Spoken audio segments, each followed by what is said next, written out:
All right, ladies and gentlemen, welcome back to the channel. We're talking about the New York Giants in today's video. Now in the background right here, rookie minicamp is over. You've got the rookies, Abdul Carter, you got Cam there, you got Thomas there. I want to give some thoughts specifically on guys like Jaxson Dart because, you know, I get it. It's May and rookie minicamp. I like to get excited about football. People really don't care about rookie minicamp, but I found it interesting. I've got this excerpt here from PFF because the way I viewed the New York Giants draft class, getting Abdul and Jaxson Dart in the first round, I think it was absolutely money. It really reminds me of the Houston Texans grabbing Will Anderson and CJ Stroud 2 years ago. They also, in my opinion, had a really good free agency, and PFF wrote an article giving their grades on all the teams, and they gave the Giants a B-, which I think, you know, maybe it's fair. I get it. I'd personally go B+, but here's what they said. The Giants took swings at quarterback in Geno Smith and Matt Stafford in the trade market and even called up number 1 for Cam Ward, but they were forced to settle for Jaxson Dart at the back end of round 1. Now, they go on to give, comments about Paulson Adebo, Javon Holland, but we're talking rookies in this video. We're going to get to a Jaxson Dart clip here, and I'll give you my whole ethos, but I don't really love the wording. They're forced to settle for Jaxson Dart. I don't really like it because I think he's a really good quarterback. Another tweet here from Evan Barnes. I say this in a lot of my videos because I think it makes sense to me. At least this is how I view sports a lot of the times. Jaxson Dart in a New York Giant uniform jersey, look at him right now. It makes so much sense. And we're going to get in some, clips from rookie minicamp, and, he's throwing the football and he looks really good just simply in a Giants jersey. Right? And so I use this specific example all the time. The Cleveland Cavaliers yesterday just lost 4-1 to the Indiana Pacers. The Cavs were one of the best regular season teams in the NBA, but for the last 3 or 4 years, ever since their starting lineup has been guys like Evan Mobley, Jarrett Allen, Darius Garland, and Donovan Mitchell, when I watch them play basketball in the playoffs, it doesn't make sense. It literally just doesn't make sense. And so they just had a phenomenal season. They got kicked out in the second round in 5 games. But my point is, your eyes are not here to deceive you. You should trust your eyes. So when I see Jaxson Dart right here at the podium, and I see him throwing, and I see him getting drafted to the Giants in the first round on draft night, and I see his reaction, and I see his family, and I just see his overall aura, energy, and vibes, it just really fits. It fits. It feels like destiny almost. So I know I'm maybe a little bit overreacting, so let's get to some actual rookie minicamp clips. This is just Jaxson Dart throwing some footballs here. Hopefully the Cavs comparison made loose sense. My point just is, quarterbacks are so interesting in the NFL because people really thought, I thought Shedeur Sanders was going number 2, and if he didn't go number 2, I thought the Giants would take him at pick number 3, and he ends up going in the 5th round. Dylan Gabriel ended up being a 3rd round pick. Who would have guessed? Jaxson Dart, for some reason, gets this weird connotation with Lane Kiffin's offense. People like to say, oh, Lane Kiffin runs a quarterback-friendly offense, so that's why Jaxson Dart succeeded. Here's some fun advanced metrics about Jaxson Dart last season.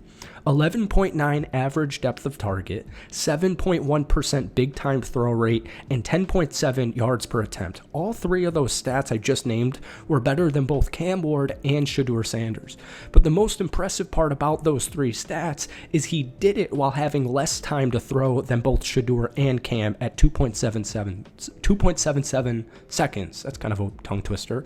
My point is, SEC quarterbacks, I don't care if he's in a quarterback-friendly system. That's kind of the point.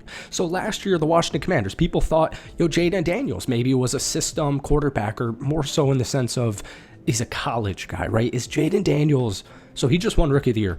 I need to say this, actually, because this brings up something different. People were very skeptical about Jaden Daniels last season. This time last year, people were unbelievably skeptical about Jaden Daniels because they think for some reason in college football that you're going up against complete and utter scrubs. And so when you have an SEC quarterback like Jaden Daniels do what he did at LSU, and then I've got an SEC quarterback in Jaxson Dart did what he did in an SEC team, I just don't understand it. So they bring in Cliff Kingsbury to be their offensive coordinator to build their offense around Jaden Daniels. That's what you're supposed to do, right? That's what you're supposed to do. So Brian Daboll wanted Jaxson Dart. Jaxson Dart is Brian Daboll's guy. So he's going to build his offense around Jaxson Dart. Right, he's going to play to his strengths. So I hate the whole college comparison. It was he was just a product of Lane Kiffin, and it's what on earth are you talking about?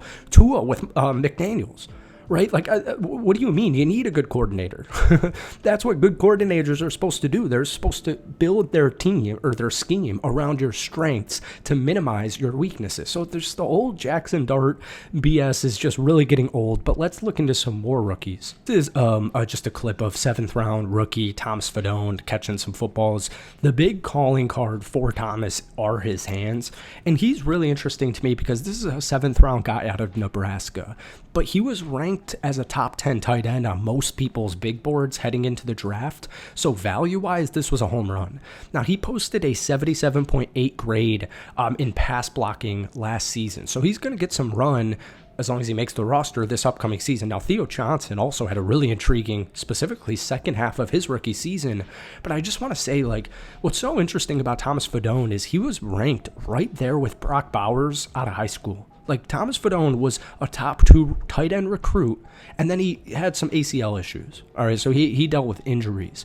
But the best part about him is his hands. He's really got elite hands, but they're saying his athleticism is where you start to see, the rawness, and you start to see some weaknesses arise. Is just outside of that, like route running, needs to get that better. But my point is, he had the 6th best athleticism score. He ran a 4.740, which was, and he had the highest relative score, athletic score amongst all tight ends. So I know that kind of sounded confusing. My point is the potential is through the roof.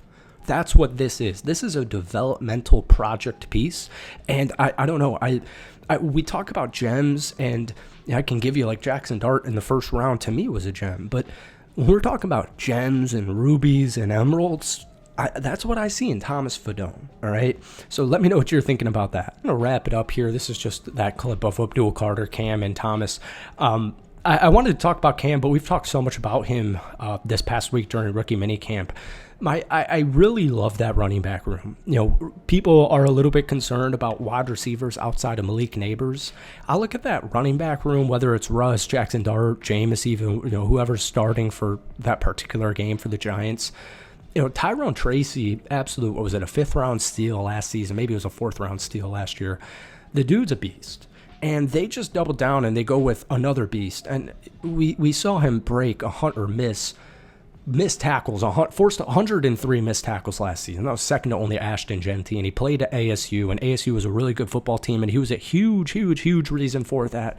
But my point is just with the New York Giants, it's not going to happen immediately. It might not even happen this season. It might be almost like a Carolina situation where you see it in the final 6 or 8 games if Jaxson Dart gets his opportunity. But for the first time in a really long time, I do not have to trick myself or convince myself that the New York Giants are on the right track. That's the point to me. I will get hyped for rookie minicamp. I don't care. I think the Giants have something here, and that's it. I hope you enjoyed it. Hit that like button, hit that sub button. But guys, give me your thoughts on Jaxson Dart and Thomas Fedone down below. We'll see you soon. Peace.